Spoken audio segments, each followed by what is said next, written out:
रउआ सभी के स्वागत बा हमनी के चैनल पर। आज हमनी के खूब सुंदर एगो कन्यादान के गीत लेके आयल बानी जा।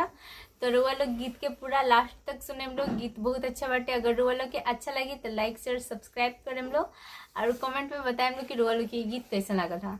चौकी बैठाला बेटी रोएली, पापा पापा पुकारेली, पापा पापा पुकारेली। कथी के चिड़ैया पापा हे बैठल बानी, हमरा के बैठवले बानी, हमरा के बैठवले बानी।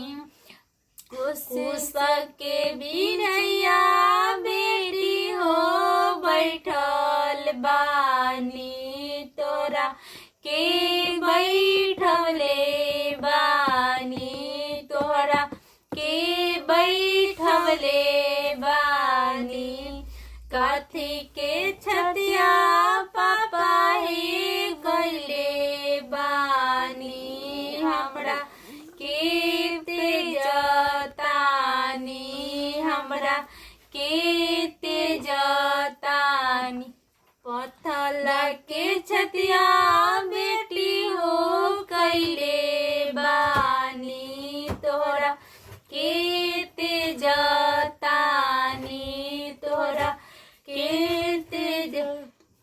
गैया भैंसिया पापा हे कहे नाते जनी, हमरा के तेजतानी, हमरा के तेजतानी। गैया भैंसिया बेटी हो घर के लक्ष्मी, तू बेटी पराय भइलू, तू बेटी पराय भइलू। नावा से चनिया पापा हे काहे नाते जनी, हमरा के तेजतानी, हमरा के तेजतानी। सोनवा से चनिया बेटी हो दान कोइनी, तोहरा के तेजतानी, तोहरा के तेजतानी।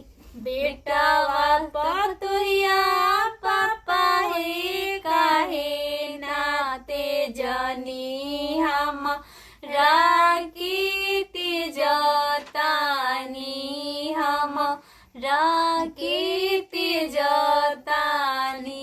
बेटावा पतोहिया बेटी हो घर के लक्ष्मी, तू बेटी पराय भइलू, तू बेटी पराय भइलू। छिपावा सिलुटिया बेटा हे काहे नाते जनी, हमरा के तेजतानी, हमरा के तेज। छिपावा सिलुटिया बेटी हो पौआ पखरनी, तोहरा के तेजतानी, तोहरा के तेजतानी।